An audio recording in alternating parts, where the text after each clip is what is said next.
nessa faixa. Eu sei que tem muitos que falam assim, não, mas a Bíblia diz que a Terra tem 6.000 anos, que o universo tem 6.000 anos. Eu entendo.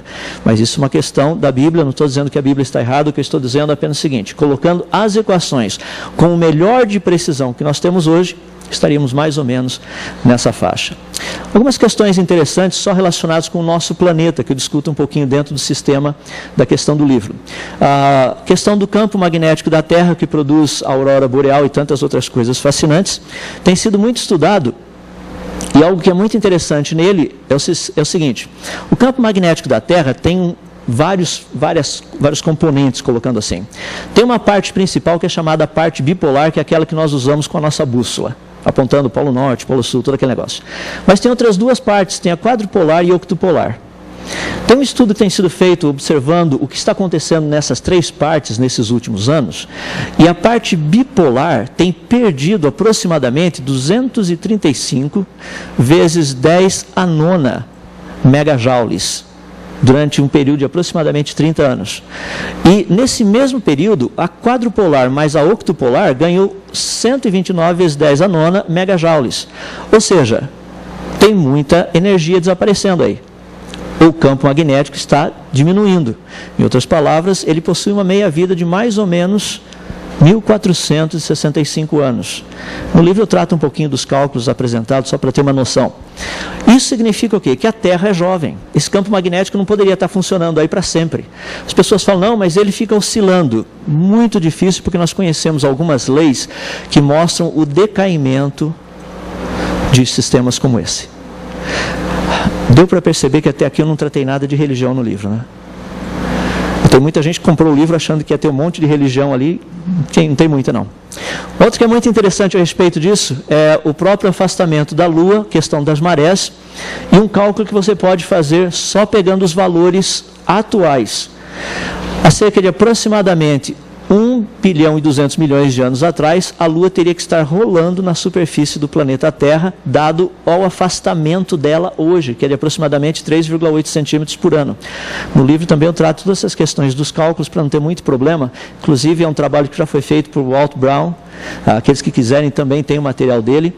Tem vários modelos, esse aqui é o modelo chamado R a quinta, tem R a sétima, tem vários modelos diferentes para mostrar o afastamento lunar, mas esse é um dos mais precisos. É interessante porque se você voltar a 1 bilhão e 200 milhões de anos atrás, a Lua estaria tão próxima da Terra que no mínimo teria rachado esse planeta no meio.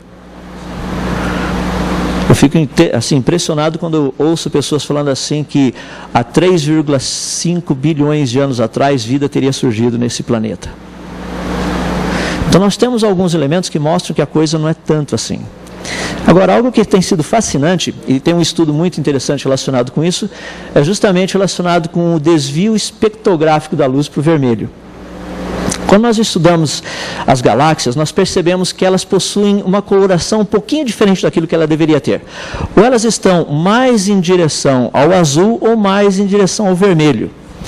Agora, é possível fazer uma escala comparando-se a distância das galáxias, ou de agrupamento de galáxias, com esse chamado redshift, esse desvio da luz para o vermelho.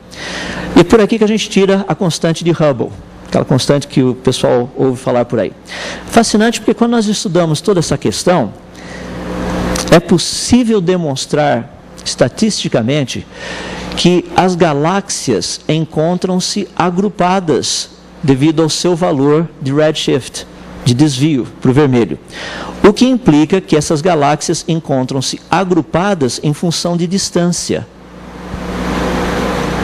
Agora, o que é fascinante, aí entra a pergunta que foi feita a respeito dessa expansão. A ideia seria mais ou menos assim: se você pegar uma piscina, água perfeitamente parada, jogar uma pedrinha no meio, você vai perceber que vão formar aqueles círculos concêntricos.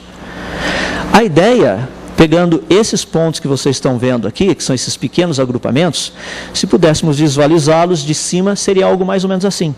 Seria como se fossem círculos concêntricos. Ou seja, a impressão que nós temos é que galáxias encontram-se agrupadas em círculos concêntricos. Agora, qual o centro? É fascinante porque quando nós pegamos toda essa variação usando a constante de Hubble Isso só seria possível ser observado se o observador se encontrasse a menos de 100 mil anos-luz do centro dessa organização. Ou seja, no máximo 100 mil anos-luz aqui do centro. Somente alguém que estivesse uma posição privilegiada poderia ver isso. Seria mais ou menos como você ganhando um ingresso para assistir um jogo lá de Palmeiras e Corinthians. Não, agora não dá, mas o Corinthians está na segunda divisão. Então tem que ser do Palmeiras só. Palmeiras com mais um outro time. Então vai lá assistir aquele jogão. E você ganha o ingresso, você chega lá. Porque esse negócio aí já gerou muita polêmica. Eu atualmente falei que meu carro só tem primeira Corinthians, terceira, quarta e quinta. São todas as marchas do carro. Mas se você, por exemplo, pega todo esse contexto onde nós estamos. Aqui está o universo como um todo. Você vai, desculpa, o universo não, aqui está o estádio como um todo. Você vai assistir o jogo e de repente você pega o seu ingresso e vai procurar que lugar que você deve sentar-se.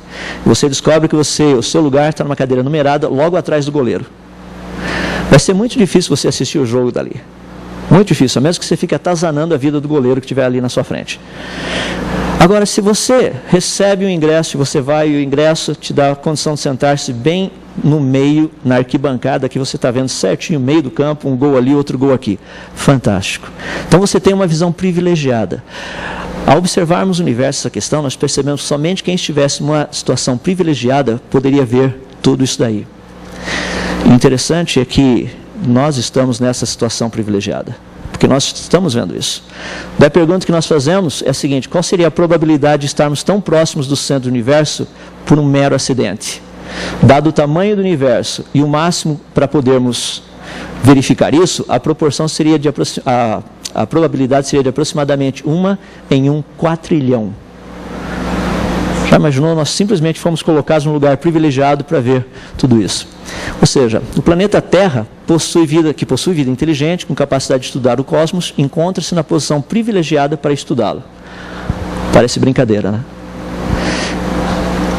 Algo que é fascinante, o Dr. Hans Oberhummer disse o seguinte: não sou religioso, mas poderia dizer que este universo foi muito bem projetado para a existência da vida. As forças básicas do universo foram feitas sob medida para a produção de vida fundamentada em carbono, que somos nós. Outro, causa um pouco de depressão pensar que planetas do tipo da Terra são tão especiais. Até agora todos os que nós conhecemos só tem o nosso. Só um. E a gente consegue entender o porquê disso. É de uma variedade, é algo fascinante para manter vida funcionando. Há pouco tempo atrás foi colocada uma proposta que eu achei muito interessante. São mais de 2 milhões de variáveis perfeitamente balanceadas para que vida possa existir no nosso planeta como nós a conhecemos. Já imaginou 2 milhões de variáveis perfeitamente balanceadas?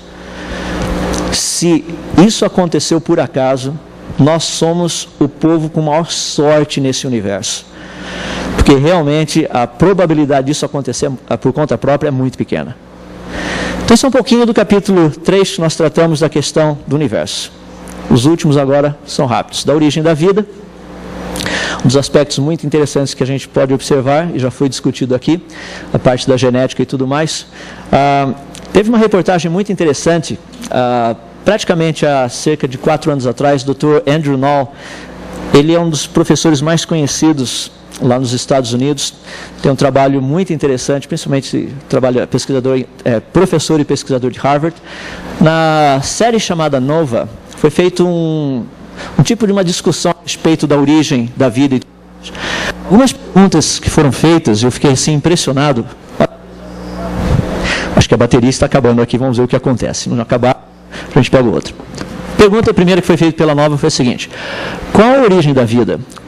Como substâncias inorgânicas sem vida produziram vida? O que teria produzido os mecanismos que permitiram a reprodução das primeiras formas de vida? Bom, como um bom evolucionista que ele é, praticamente uma das sumidades no planeta com respeito à origem da vida, você não iria acreditar se respondesse o seguinte: a resposta é que nós não sabemos realmente como vida originou nesse planeta. Nós não sabemos como vida começou nesse planeta. Nós não sabemos exatamente quando ela começou, nós não sabemos sob quais circunstâncias. É um pouquinho diferente daquilo que a gente está habituado a ouvir, que a evolução e não sei tudo mais é um fato, como muitos têm dito. A Nova fez uma outra pergunta, logo no finalzinho do programa, dizendo o seguinte: será que um dia resolveremos o problema? Tratando de toda essa discussão, porque o programa inteirinho foi voltado para isso. O Dr. Arnaldo disse o seguinte: eu não sei, eu imagino que os meus netos estarão ainda sentados dizendo que isto, a origem da vida, é um grande mistério. Ou seja, aberto para pesquisa. Então, nós precisamos continuar esse trabalho dentro da ideia do criacionismo. Eu coloco só um pouquinho a respeito de algumas propostas interessantes, como, por exemplo, a lei da biogênese, proposta feita por Louis Pasteur, praticamente, que vida gera vida, é uma proposta muito interessante, é uma lei científica que nós conhecemos. O difícil seria como não vida teria gerado vida cientificamente. Nós temos ouvido falar muito das propostas como o trabalho de Alexander Oparin, tratando da questão da evolução química. Ouvimos falar também bastante do trabalho de Stanley Miller, que inclusive faleceu em maio do ano passado. Nós temos uma questão muito interessante de todo esse material,